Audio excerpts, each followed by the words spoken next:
जरा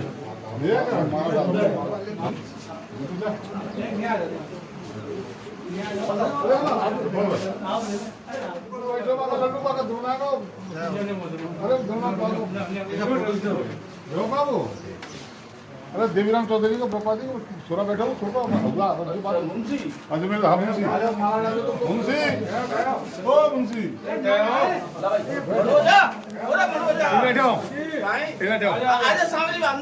नंजने आवे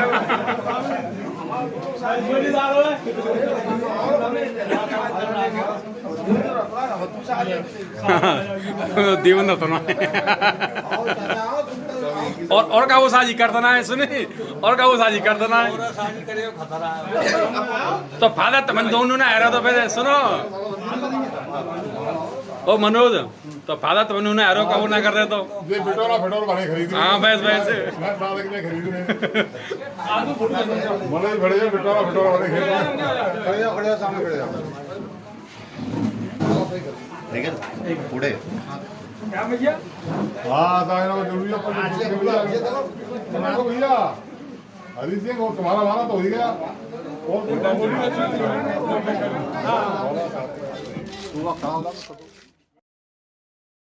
हाँ हाँ सही है सही है सही है सही है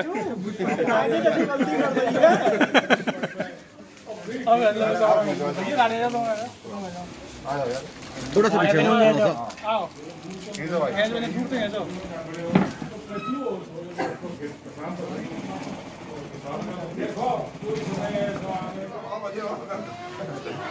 लोग कर दो 500 बोले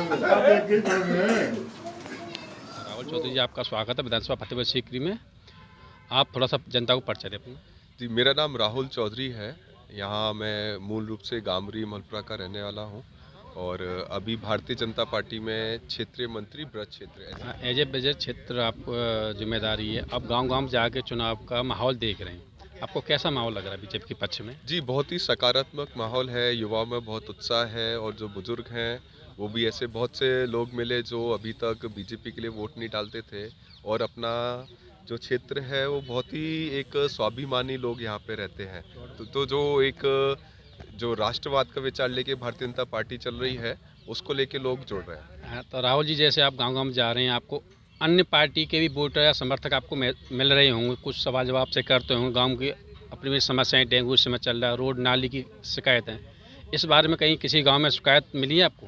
जी बिल्कुल, उसमें बातचीत हुआ है काफ़ी गांव में। इनफैक्ट मुझे खुद से ही पूछना पड़ा गांव वालों कि आपने घर इतना अच्छा सड़क बना है और नाली नहीं है और कीचड़ में लोग यहाँ घर के आगे कीचड़ है, तो वो एक समस्या गांव में है। जिस तरह से घर घर शौचालय बने हैं, एक गांव के पूरे डेवलपमेंट प्लान की योजना मुझे लगता है आने वाले समय में करनी पड़ेगी। जिस तरह से शहर में प्लान। जैसे राहुल जी आपने कहा आप गाँव-गाँव में जाते हैं, कहीं कीचड़ मिलने की, डेंगू के मरीज मिल रहे हैं, तो उसमें सरकार जनता को सहयोग नहीं कर रही है या आपका शासन प्रशासन कहीं ग्रामीणों की देखभाल करने में पीछे हट रहा है? नहीं जी, ऐसी शिकायत तो लोगों से नहीं मिली। मैंने पूछा, दवाई का छिड़काव भी गांव में हुआ, चाहे वो जो आशा कार्यकर्ता रहती हैं गांव में वो भी घर घर जाके अवेयरनेस फैलाना। तो सरकार की तरफ से कमी तो लोग नहीं बता रहे हैं कि सरकार ने दवाई नहीं छिड़काव करवाया या सरकार ने उसके लिए चेताया नहीं। मतलब आपका कहना है सरकार का जनता के प्रति पूरा रुझान और पूरा ध्यान है और डेंगू के प्रकोप के लिए दवाइयाँ गाँव में सकी हैं। जैसे गाँव-गाँव जा रहे हो, अन्य पार्टी के नेता भी हैं, कुछ आपकी पार्टी के हमने देखे नेता भी गाँव-गाँव जाके प्रचार प्रसार कर रहे हैं, क्या उनका नाम तय माना जाए या वो बस ऐसे ही? जी नहीं, अभी तो पार्टी अपने स्तर पे कैसे बूथ स्तर तक पार्टी मजबूत हो, अपने कार्यकर्ता मजबूती से खड़ा हो, ये प्रयास है। अभी विधानसभा चुनाव की तैयारियां पार्टी की हैं, किसी कोई प्रत्याशी अभी तय नहीं है। वो तो अभी जो समाज में जिसके लिए सकारात्मक रुझान होगा, जो जनता के बीच में अपील करता होगा, ऐसा चेहरा आएगा। जैसे राहुल जी आप युवा चेहरा हैं, युवा नेता हैं, अगर आप विधानसभा फतेहपुर सीकरी के युवा नेता आपके संगठन से जुड़ना चाहें, क्या आप उनको मौका दोगे? जी बिल्कुल, और अभी भारतीय जनता पार्टी का अपना मेंबरशिप अभियान शुरू होने वाला है और बहुत ही 4 करोड़ तक सदस्य बनाने की योजना भारतीय जनता पार्टी कर रही है। तो और भी युवा उत्साहित हैं, तो वो टारगेट निश्चित रूप से हम छुएंगे और आगे भी बढ़ेंगे। जैसा कि आज गांव उंदेरा विधानसभा क्षेत्र का पहला गांव उंदेरा है और जिसमें ज़्यादातर जाट बाहुली माहौल है, तो आपको कैसा प्यार मिला? क्या आपने वादा उनसे किया, उनका आपकी अपेक्षा उन्होंने रखा? नहीं, निश्चित रूप से एक सकारात्मक माहौल है, क्योंकि गांव में जिस तरह से देखा भी फतेहपुर सीकरी विधानसभा या आसपास के गांव में भी युवा प्रधान बहुत चुन के आए हैं। 22 साल की उम्र से लेके 39 साल की उम्र तक के ही 40-50 प्रधान मेरे मिलने में अभी मिलना हुआ है।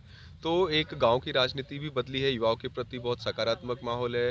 बुजुर्गों बहुत आशा की नज़रों से युवाओं की तरफ देख रहे हैं, और साथ ही साथ तो उनकी चिंताएं भी हैं कि लोग जनता के बीच आके एक्टिव रहें, यहाँ पे उनके मेरा बीच एक सवाल है महंगाई के ऊपर।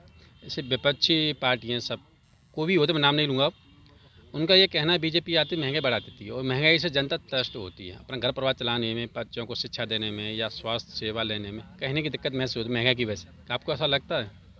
भैया, भारतीय जनता पार्टी तो उत्तर प्रदेश में 2017 में आई। क्या उससे पहले महंगाई बाकी सरकारों के समय जितनी हुई उतनी नहीं थी? और आज के समय में पेट्रोल के दाम देखा तो जो कांग्रेस शासित राज्य है वहाँ तो 100 रुपए के ऊपर पेट्रोल बिक रहा है। वो लोग क्यों नहीं वैट घटा रहे?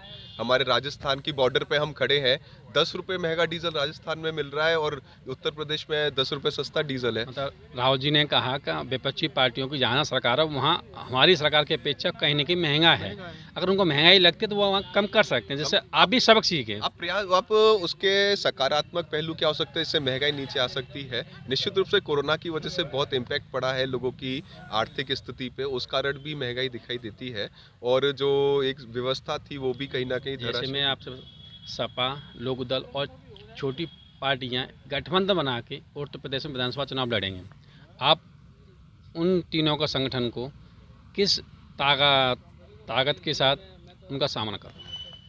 भारतीय जनता पार्टी सभी देश भर में सभी लोग भारतीय जनता पार्टी के खिलाफ जहाँ जहाँ संभव है गठबंधन करके लड़े, लेकिन जनता समझती है वो जनता के लिए नहीं, अपनी सत्ता पाने के लिए लड़ रहे हैं। चाहे मुंबई की सरकार हो, आपस में किस तरह द्वंद्व चल रहा है लोगों के बीच, और भी गठबंधन की सरकारें कर्नाटक में देखी हमने, जहां कम सीट वाले को मुख्यमंत्री बना दिए गए, वो भी सरकार गिरी।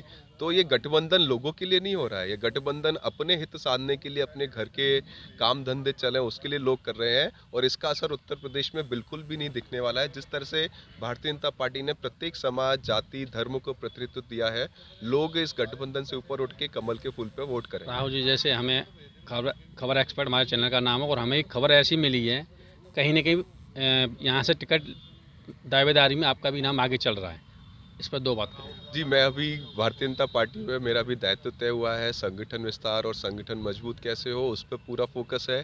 टिकट होना ना होना अभी कोई चर्चा नहीं है पार्टी में, वो धीमे समय के साथ आएगा। बाकी तो जो पार्टी तय करेगी वही व्यक्ति चुनाव लड़ेगा और सब लोग मिलकर उसे लड़ाएंगे।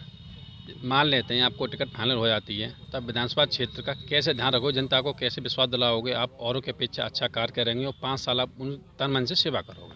जी, बहुत से विषय ध्यान में आए हैं। जो यहाँ फतेहपुर सीकरी एक तो टूरिज्म का बहुत बड़ा स्पॉट है, तो यहाँ पे टूरिज्म को बढ़ाने से लोकल रोजगार की संभावनाएं बढ़ेंगी। आलू का एक बड़ी खेती होती है, तो फूड प्रोसेसिंग अलग अलग यूनिट्स लगाने से गांव में जो आज नाली खरंजे की समस्या है, तो एक व्यवस्थित प्लानिंग गांव की हो प्रत्येक न्याय पंचायत और ग्राम पंचायत स्तर पे आके, तो वो सारी चीज़ें कुछ विषय ध्यान में आए हैं। उनको जो भी आगे समय के साथ जो तय होगा, जितना जल्दी हम उसमें आज सुदृढ़ व्यवस्था खड़ी कर पाएंगे वो प्रयास रहेगा। राहुल जी, आपका धन्यवाद आप समय देने के लिए। जैसा कि आप देख रहे थे, बीजेपी के महामंत्री हमारे साथ में थे, जब अपने चुनाव को लेते हुए अपनी प्लानिंग बता रहे, गाँव गाँव जा रहे हैं, वहाँ भी कुछ जनता से सवाल जवाब कर रहे हैं। वहाँ से जैसे फीडबैक मिलेगा अपने संगठन को बताएंगे, संगठन में फिर सब चर्चा होगी। अभी किसी का टिकट फाइनल नहीं हुआ है, इनका भी नाम टिकट में आगे चल रहा है। इनका अगर टिकट क्लियर होता है तो जनता के तन मन से सेवा करेंगे, किसी शिकायत का मौका नहीं देंगे।